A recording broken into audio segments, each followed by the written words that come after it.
Welcome in. It's the PAWSitively Petland Show, AM 800 KXIC. I'm Jay Capron. We have Ron Salzard here with Petland of Iowa City, and a special guest, Laura Taylor, is here from Woofables.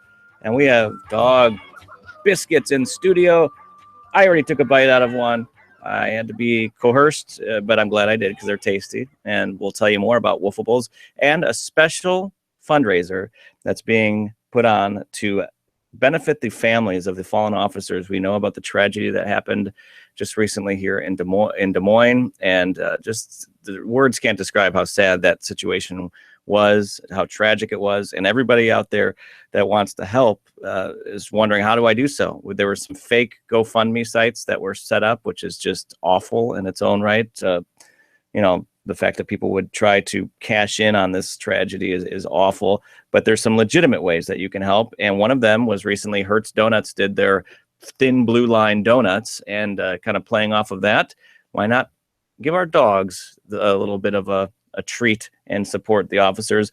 Thin Blue Line biscuits, dog biscuits, available at Petland of Iowa City. We welcome in Ron Salzer from Petland of Iowa City. Ron, how you doing? Doing very good. We'll talk more about this in just a bit and how this fundraiser came to be. We welcome in Laura Taylor from Woofables. Laura, how are you? Hi, I'm good. It's great to be here. Good. And again, more details coming up on it's $5 for a biscuit. You can get them at Petland. It sounds like this was a natural, kind of, you guys started talking about it. It was a slam dunk, and it sounds like you're off to a good start, right? Yeah, I don't think neither one of us hesitated to move forward and do what we can. All right. Well, again, we'll talk more about that. I think what we'll do is we'll talk about Woofables in general. We'll get the amazing pet story of the week, take a break, come back, talk about the breed of the week and the fundraiser, and kind of get it all out there. Anything else you want to mention today, Ron, that's going to be part of the show? I think you got it. I think that's a full show right there. Good. All right. So let's get back to Laura. Tell us a little bit about yourself first and how you got involved with Woofables.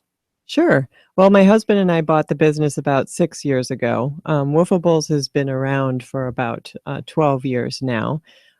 Since we bought the business, we've made it more of a national business. So we do have a local store in Coralville and then another one in Iowa City. But really, the majority of the business is shipping treats outside and nationally. We ship to over 200 stores, and then we also ship to consumers through our website. Wow. And so is it just you and your husband baking biscuits? We'd be around the clock. Yeah, no, we hire actually a lot of college students who come in and help us bake and decorate. And so you've got the kids helping you out. It's I can tell you, I did taste one, and you wouldn't think that a dog biscuit would be good, but these particular ones are tasty, and you do all different shapes and sizes, I'm guessing, throughout the year for holidays and that type of thing, right? Yeah, and that's one of the things that makes us unique from other dog bakeries. I'm sure you've researched them all, right? Yeah. But one of the things that does make us unique is we customize. So if you're in Maine, we'll make lobster dog biscuits. If you're down south, we'll make palm tree dog biscuits and flamingos. And so we actually do a lot of fundraisers around the country that come to us with something like this, where they would like a unique shape or name on the treat, and we'll do that for them. And that's what these are. A great time to talk about that now. It would be the Thin Blue Line biscuits. And so Ron was here with me last week. We were talking about the donuts, and you were inspired to do something. You felt like you wanted to do something. You were talking to an officer at the store, right? Okay, yeah. So I didn't even realize I was talking about this last week with you already. Yeah, I was just hearing the media on the Hertz Donuts, and was amazed on the outpouring of support. And so that was one of those touch points, kind of a thing. And you're thinking about it. And then one of the canine officers came into our store, and we always love to just chat and see what's going on. And immediately he started talking about that situation in Des Moines, and he talked about how not only the families there are impacted, but the families here in Iowa City, the families of the officers here in Iowa City are even impacted by that. And he got into, and officers are very stoic, but he got into how it hits that whole community there. And I said, we always are talking about fundraisers for the canine unit. I go, what should we do? What can we do here on this situation for the Des Moines families that are of those officers? And he said, he goes, support them any way you can, get a fundraiser going. And we shot around some ideas and everything. But what kept on going in my head was that Hertz Donut idea, and how everybody just poured into that and loved doing it. I even heard that they were bringing the donuts back to the police stations and all that. And I'm like, oh, that is awesome. And all of a sudden, it's just started hitting me in the head, as far as, wow, well, let's do a treat for the dogs, and saying, let's do something in that round. And so that's when I contacted Laura. I think I called your place in the evening and talked with Megan. Yep. And Megan was even excited about it when we were talking. This is the first time I'd ever talked with anybody over there. And I said, first off, is why haven't we talked? But then I said, okay, we need to get something going. And she said, yeah, we need to do something as well. And so started talking with Laura in the morning about putting this together. I think the next morning we decorated a few samples and sent it over, and nice. It worked it up quickly. And so you can, through the end of November, get these thin blue line dog biscuits for your dog, or if you said some people have neighbors, if you want to give one to your neighbor, or just buy one just and give it to the neighborhood dog or whoever you would like to, because it's supporting. It's $5 and the cost is covered, so the donation goes to the families. Woofables and Petland are covering the costs of it, and so that 100% of what you donate, that $5 for the cookie, will go to the families. We'll put it right into that bank account that they have set up for those families. Right. And so a great way to give back to these families, and a great effort really between good collaboration. I love seeing when this happens. And I hope you sell a lot of these, and you'll be, I know, watching to see how many you can get through. And I'm sure you're busy getting ready to bake them. And it's off to a good start from what I understand, right? Yeah, we've already, without any advertising whatsoever, just having them on the counter. Yeah. I think we're 50 to 60 of them right now. Good. And that number hopefully will continue to increase. And so go to Petland of Iowa City and Woofables. Woofables, where are you located at, Woofables? We are on Oakdale Boulevard. A lot of people are familiar with the depot. We are right next to the depot on Oakdale Boulevard. There you go. And so keep that in mind. You can get the cookies at either location. Of course, Petland at Lower Muscatine, right across from the Iowa City Marketplace, formerly the Sycamore Mall. And it's a great effort. So we'll talk about treats and decorate. You guys are going to kind of close the show out talking about that. What we're going to do is our amazing pet story of the week, and then we will we'll go to our first break, and we can come back and talk about the breed of the week, which is the Beagle. All right, so let's do that. The big voice guy, where are you at? It's time for the Hey, he just took the plate of cookies. Ran out of here. Gosh, he didn't have a problem biting through that cookie. No, and they're kind of hard to bite through. All right, a big voice guy, thank you very much. It is time for the amazing pet story of the week. And what we're talking about this week, a little Chihuahua art. Zoe from Colorado. Zoe is living proof that small packages have a big punch. Zoe made headlines for rescuing a 1-year-old child from an approaching 3-foot rattlesnake. When the snake got too close for comfort, Zoe sustained a small wound from the snake bite above her eye. She did recover, and the dog was able to save the little 1-year-old, and little Zoe, the Chihuahua, was not scared of that snake. So that's your amazing pet story. You are on to snakes Zoe. this week. Yeah, you were talking about the iguana? Yeah, that was pretty. Have you seen the video yet? No, you were telling me about, or saying everything over the air. Man, I got to go now check that out. Crazy. Yeah. So that's your amazing pet story of the week. Ron, as we go to break, tell us about Petland. We're Petland of Iowa City, located at the Marketplace Mall, across from Lucky's Market. We do those $5 nail trims. You can't beat a $5 nail trim. Nope. Bring in your vaccination records. We'll get those on file for you. And there's no appointment necessary. And then all of our dog and cat food is on a buy 10, get 1 free. We track it for you, so you don't even have to worry about that. And Jane knows it's a party in the line when one is given away for free. I had a party in the line yesterday. It was, every time we do that now, I always think of you, Jay. It's always fun because it's a present, kind of a thing. Oh, really? Today's the day? I get a free bag today? Yeah. And that's with the cost of dog food these days, that's a really nice thing to get. Absolutely. So buy 10, get 1 free food, dog food and cat food, right? Yes. Yeah.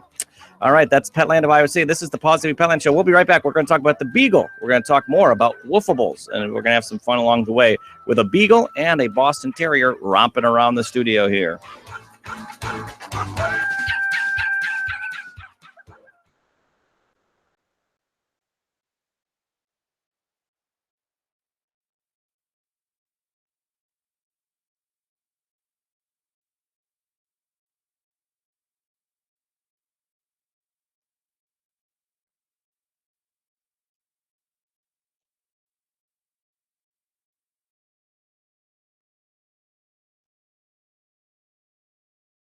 All right. 3, 2, 1.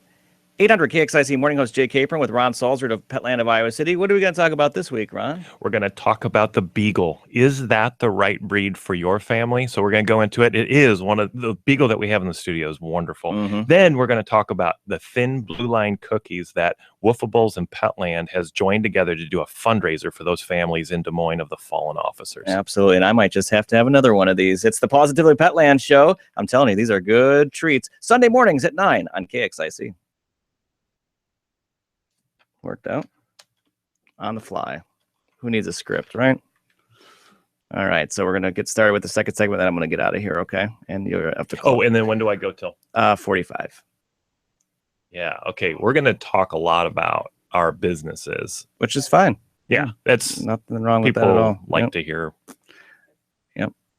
I think you could talk about how you started and how you've grown and that type of thing. It's all good. All right, ready?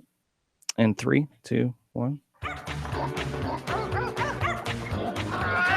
Welcome back. It's the Positively Petland show, AM 800 KXIC. I'm Jay Capron, KXIC morning host. We have Ron Salzert here and Laura Taylor from Woofables, and we have a big plate of thin blue line. Hey Jay, you gotta take another another bite. Mm-hmm. They're getting easier to chew on now or break apart and everything. Okay, Ruggy. Those are good. That's good. Really? Yeah, the frosting is tastes sweet, is it? It's yogurt chips. So is there a sweetness to yogurt? Natural sweetness? Yeah, there is a little bit. Okay. Yep. Yeah. That's where, I've always wondered that one. Is there sugar added? But, there is a sucrose. There's a very small amount. Yeah. I can see why the dogs like them. I can see why humans like them too. You said people eat them sometimes. Oh, the bakers at the bakery do all the time. Yeah, especially when they first come out of the oven before they've been dried out. I mean, you're eating a dried out one now because we don't use preservatives. We have to dry them out. But when they first come out of the oven, they are very tasty. Well, we'll talk more about those here in a little bit. But let's have Ron tell us about the Beagle, and that's our breed of the week. All right. So the Beagle, which is rated as one of those most friendliest breeds out there and one of the top breeds in America. And Beagle it's another one of those. That's just an American dog type of thing. So the history of the Beagle from AKC, the Beagle is one of the oldest dog breeds, 400 BC. That's pretty cool. References to small Beagle types, dogs which hunted rare hare. Gosh, I haven't heard of a rabbit named Hare for a long time, but hunted hare or rabbits and were followed on foot, date back to the 400 BC in what country? Germany. You're getting kind of close. Greece. I wouldn't have guessed that one. By the middle of the 18th century, were hunting in packs. They were popular in sporting European farmers, small landowners, and the breed flourished from there on out. I got a little janky on that sentence structure there. Scent hounds undoubtedly accompanied the early English settlers to America, but not much is known of these early beagles. So we got them over here, in the 1800s. So U.S. breeders imported hounds from British packs to improve the appearance of their beagles, which still goes on to this day. Everybody's always looking for that perfect look and all that. These English importers brought the breed to its current look as a miniature foxhound.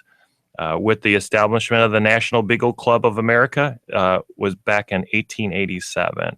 And so the Beagle comes in different sizes and all that kind of stuff. And they go by shoulder height, 13-inch, 15-inch, and all that kind of a thing.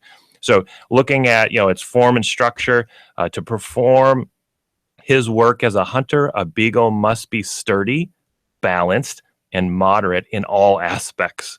One standard fits both sizes. Because of their exceptional scenting ability and drive, a Beagle will follow his nose wherever it leads. And that's what we've been finding all day today with our Beagle. Whenever it's going around, it leads with its nose. I don't think it's walked around with its nose up in the air yet. Sniffing everything. Yep. Beagles are great with kids, but it takes time, patience, and dedication to raise a puppy for sure. In fact, the best Beagle for some may not be a puppy at all, but an older dog.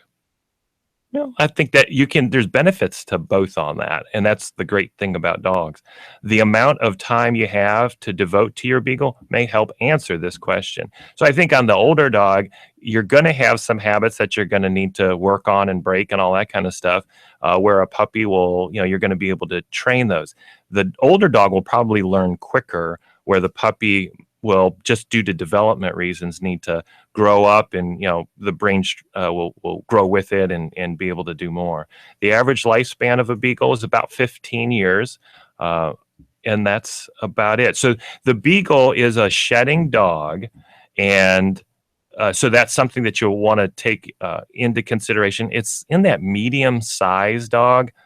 I think some of the things that people will talk about as far as Beagles go, they can get a little noisy. The howling of a Beagle can sometimes, whoa, what do I do about that? But all of that is still trainable. So if that's not, something that you're looking for, then you would work with your little Beagle to not do that howling all that much. But so it's a mid-sized dog. It's a shedding dog. So if you have allergies, this would probably not be the right breed for you. It is known for being a really passionate, great with kids, great with families type of dog. And then 15 years? That's mid-sized breeds are now getting to that 15 years. It's funny that the smaller breeds will live longer than the older breeds. So that's something to consider as well. So that is the Beagle. And I always like to just pose the question, is that the right breed for you and your family? So what I'd like to get into now is talking about the Thin Blue Line cookies, Laura, and that we're doing there. But first, let's talk a little bit about Woofables and what you guys did. And we did a little bit of history on the front end. But I was fascinated when I walked into Woofables. You can see everything. Right when you walk in the door, you can see the ovens, you can see people working on the cookies and all that. Yep. Tell us a little bit more. Why did you set it up that way? Was that your intent? It definitely evolved over time. When my husband and I purchased the business about 6 years ago, it was just a small local retail storefront and a little bit of baking that was happening in the background. And after we bought the company, where we've been able to expand the business the most is on the national front, where we now ship treats to over 200 stores around the country. And we are also shipping consumer online orders every day. So that is now the bigger portion of the business, is the treats that are shipping out every day. And so because of that, the bakery, the kitchen itself has become a much more prominent part of our physical space. And so I think that's what you saw when you walked in. Now the storefront is there. Our attitude now is we always want to service our local community, but a bigger portion of our baking really is being shipped around the country. And so it does require a large bakery, a large decorating area. And we do like to show that off because it is fun to see. What did Alex and you do prior to owning the store, that store? I come from a strong marketing background, always been involved in marketing, typically for small businesses, entrepreneurial businesses. And so, and Alex also has a marketing background and a business background. So because we always worked for entrepreneurial businesses, we had kind of that drive. We had that in our blood that someday we would like to own a business. We just had no idea what. Right. And we reached a point in our careers where we were looking for something else. And a friend of the family knew the founders of Woofables and made that connection for us. And really, even when we first met, we weren't thinking of purchasing Woofables, but they were selling.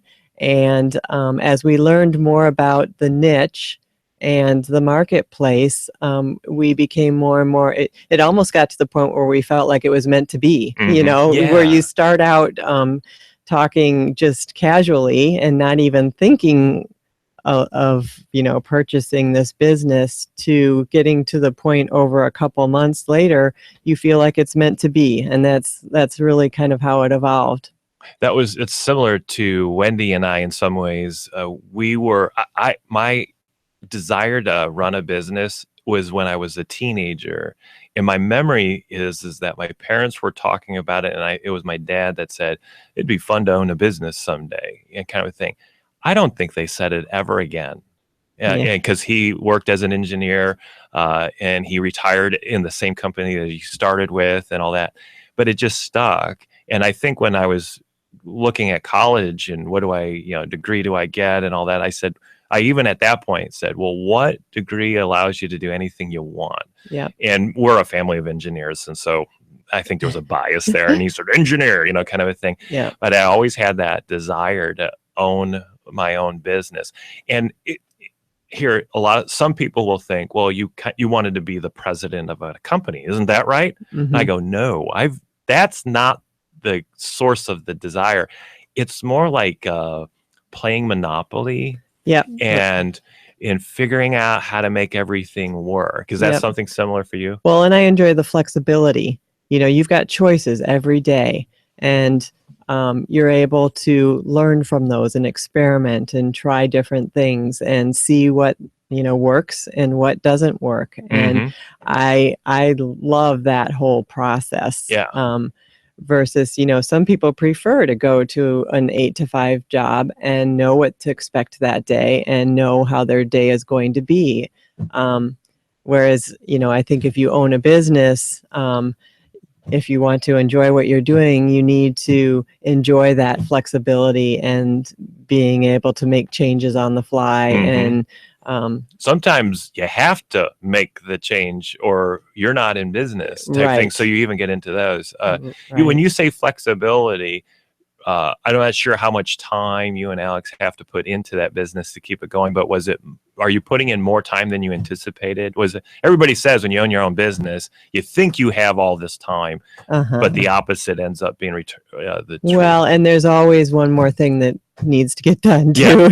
There's never an end. It's never 5 o'clock, Right. I just recently moved over full-time to the business. And that was our intent at some point, would be that I would move over full time. Were you doing some work on the side to still bring money into the family kind of a thing? Exactly. Yeah. And, I'd say we still talk a lot about eventually feeling comfortable with Alex moving over full time as well.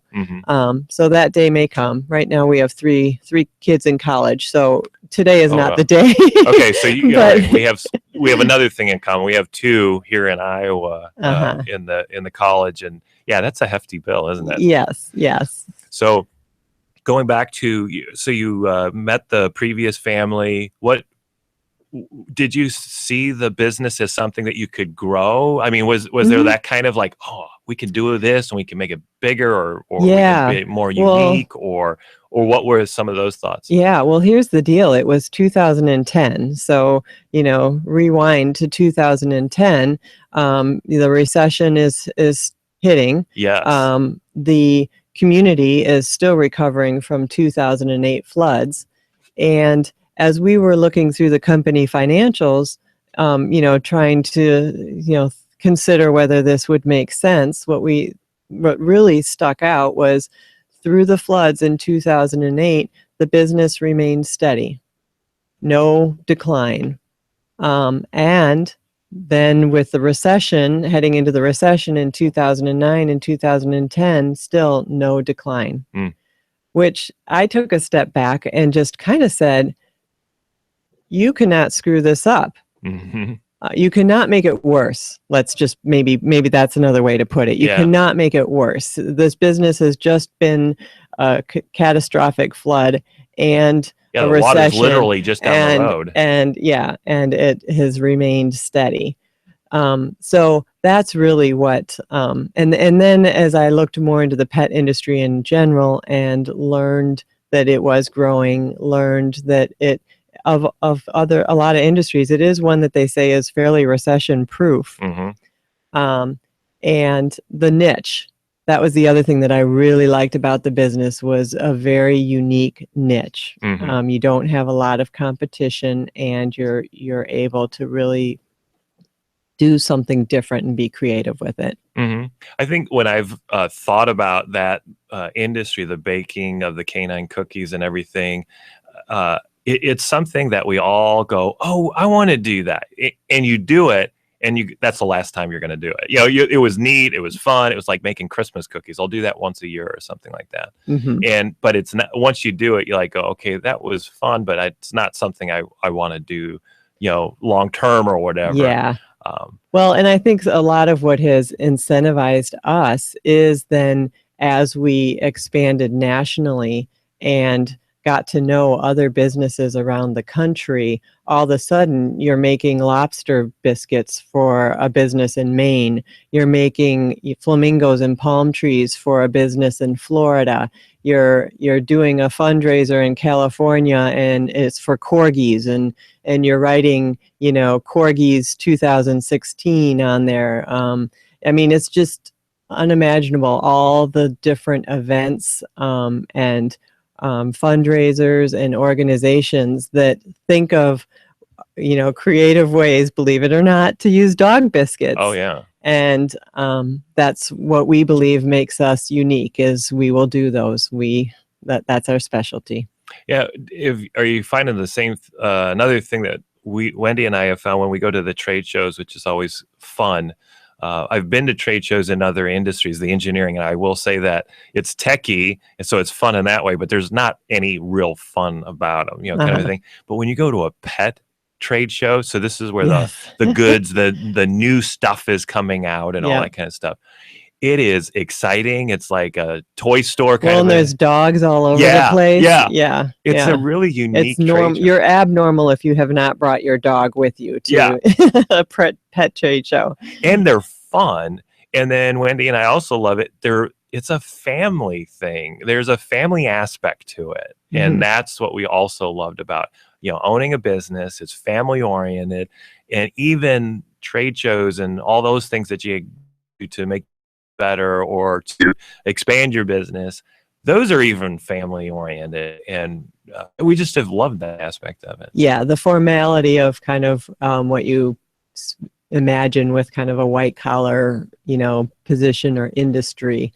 In the pet industry, you don't expect that at all, which is I find it refreshing.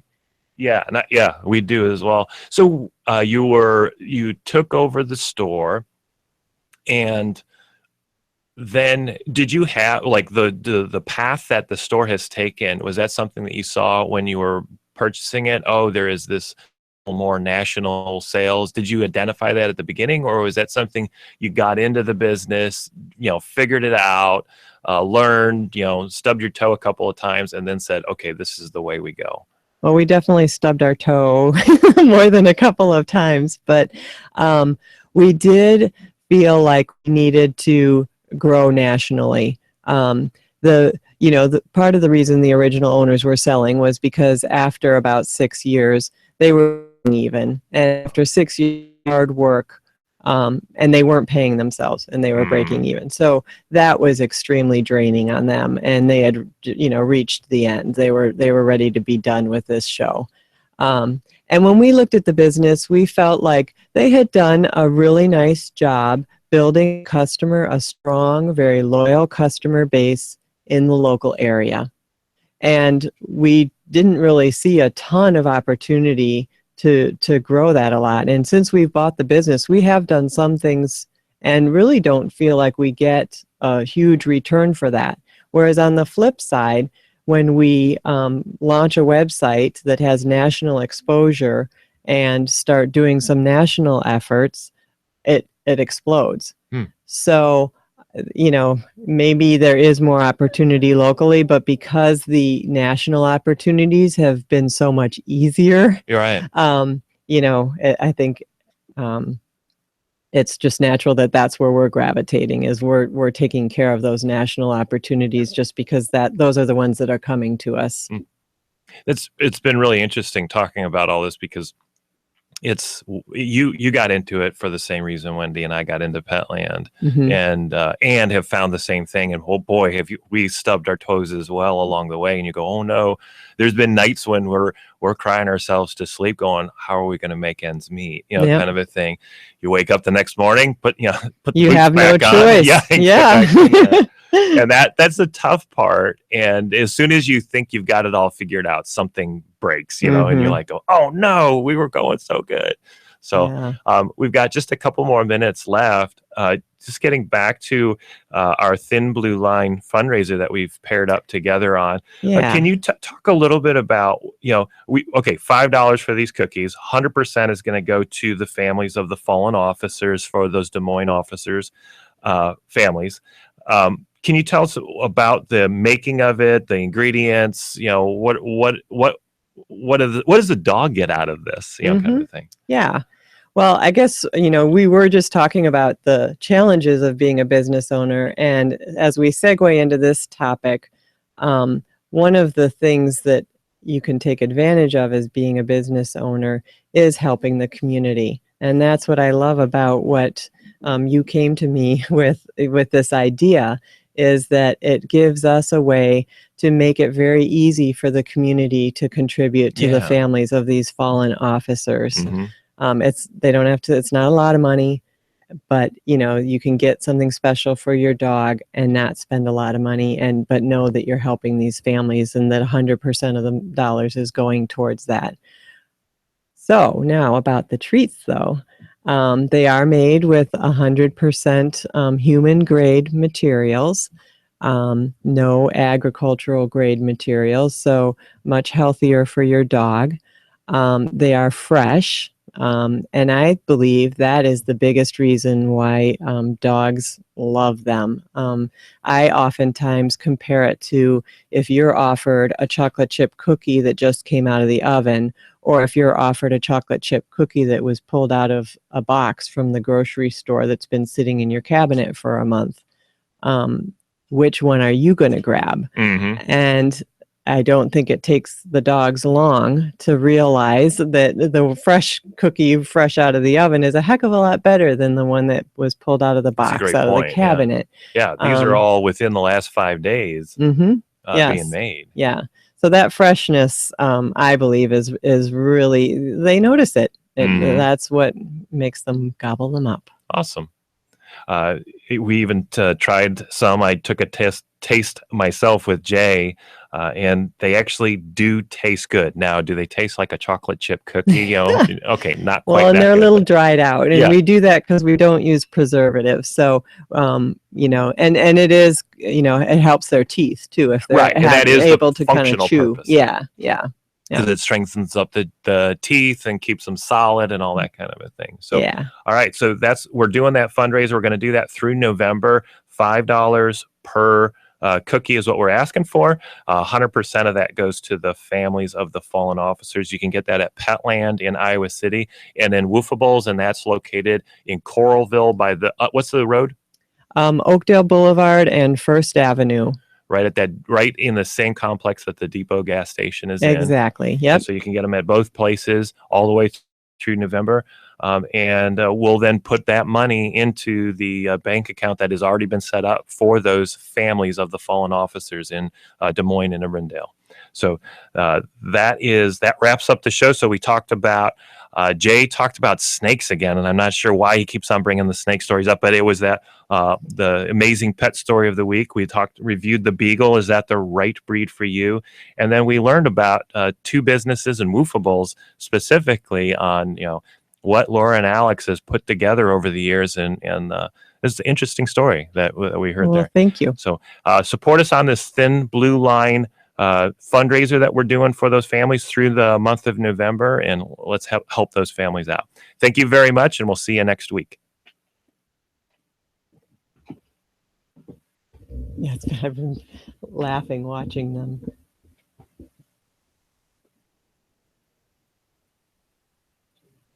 That's off here.